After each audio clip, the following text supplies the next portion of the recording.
এটা মনে করা হচ্ছে তারা জানে এটার কোনো সমাধান পাবে না, তারা জানে এটার কোনো ফ্রুটস তাদের ঘরে আসবে না, কিন্তু তারা এটা করার চেষ্টা করছে। এটার পেছনে তাদেরকে প্রেশারাইজ করা হয়েছে ও ইন্সপায়ার করা হয়েছে যে তোমরা এটা করো, যেন আর্জেন্টিনার কনসেন্ট্রেশনটা বা ফোকাসটা মেইন ফুটবল থেকে সরে যায়। একই সাথে ডিয়েগো মারাদোনার মতো করে লিওনেল মেসিকে 94-এর মতো করে 2026-এ এমন কোনো কাণ্ড ঘটানো যায় কিনা যেটার মাধ্যমে লিওনেল মেসি আলটিমেটলি বিশ্বকাপে অকার্যকর হয়ে যাবে, সেরকম একটা ষড়যন্ত্র তত্ত্ব চলছে। কারণ অস্ট্রিয়া এখন পর্যন্ত ওয়ার্ল্ড ফুটবলের সেরকম কোনো পরাশক্তি না যেই দলের বিপক্ষে আর্জেন্টিনার সমস্যার কথা। দ্বিতীয় যে পয়েন্ট, লিওনেল মেসির পারফরমেন্স, এবং সেই পারফরমেন্সটা আমার কাছে মনে হয় যে শুধু আর্জেন্টাইন সমর্থক বা ভক্ত না, যারা আর্জেন্টিনাকে সাপোর্ট করে না এবারের ওয়ার্ল্ড কাপে অন্য টিমের সাপোর্টার, তাদের জন্য একটা টেনশনের কারণ দ্য ওয়ে অ্যাকচুয়ালি এলএম10 started this FIFA world cup. So এই ওয়ার্ল্ড কাপে আর্জেন্টিনা অনেকগুলো রেকর্ডের সামনে, তবে যত রেকর্ডের সামনে তার থেকে আমার কাছে মনে হয় দল হিসেবে আর্জেন্টিনা তার থেকে বেশি লিওনেল মেসি রেকর্ডের সামনে। আর এক গোল দিলেই বিশ্বকাপ ইতিহাসের সর্বকালের সবচেয়ে বেশি গোলদাতা এককভাবে তিনি হয়ে যাবেন। এবং লিওনেল মেসিকে কেন্দ্র করে যেই ধরনের চারদিকে ভাইবস তৈরি হয়েছে, কিছু বিষয় যেন লেন্সের বাইরে চলে যাচ্ছে। যতটুকু জানা যাচ্ছে, ইন্টারন্যাশনাল মিডিয়া যদি আপনারা ফলো করেন, এখানটায় দুটা জিনিস নিয়ে ব্যাপক আলোচনা হচ্ছে। একটা হচ্ছে লাস্ট ম্যাচে আলজেরিয়ার সাথে আর্জেন্টিনা জিতেছে, 3-0 জিতেছে। লিওনেল মেসি 3 গোল করেছেন, 80 মিনিট পর্যন্ত খেলেছেন, তারপরে চলে গেছেন, প্রথম গোলের পরে কান্না করেছেন।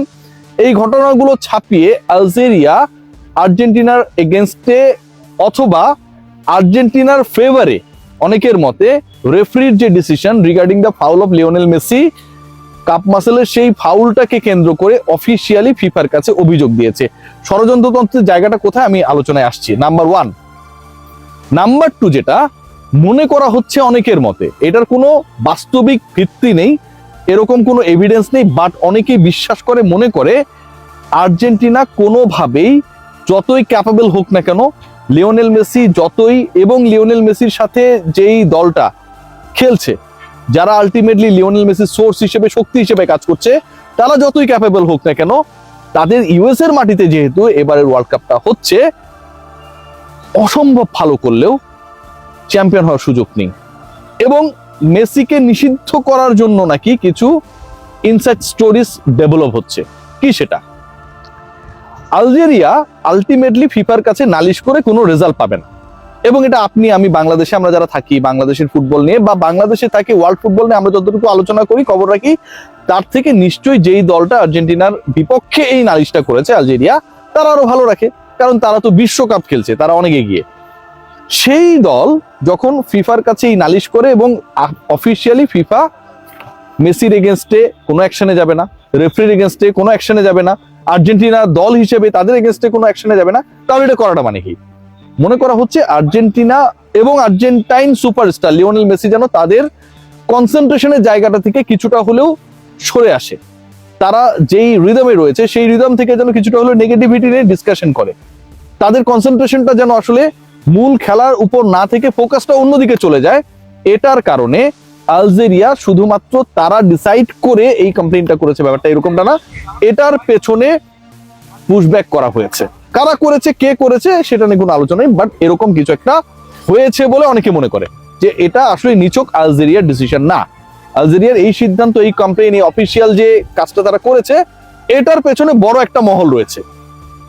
সেকেন্ড যে পয়েন্ট, এটা আরো ডেঞ্জারাস, এবং এই পয়েন্টটা নিয়ে সবচেয়ে বেশি আলোচনা হচ্ছে যে লিওনেল মেসিকে যেভাবেই হোক এবারের ওয়ার্ল্ড কাপে যেন তিনি চ্যাম্পিয়ন হতে না পারে, আর্জেন্টিনা যেন চ্যাম্পিয়ন হতে না পারে। একই সাথে যদি কোনো ধরনের কোনো ক্লুজ পাওয়া যায় অথবা না পাওয়া যায়, মেসিকে যেন ওয়ার্ল্ড কাপে এমন একটা সিচুয়েশনে ফেলা যায় বা যেতে পারে যেখানটায় তিনি আর্জেন্টিনার হয়ে পুরো ওয়ার্ল্ড কাপ ক্যাম্পেইনটা খেলতে পারবেন না। এখানে মেসির সাথে ডিয়েগো ম্যারাডোনাকে অ্যাড করা হয়েছে।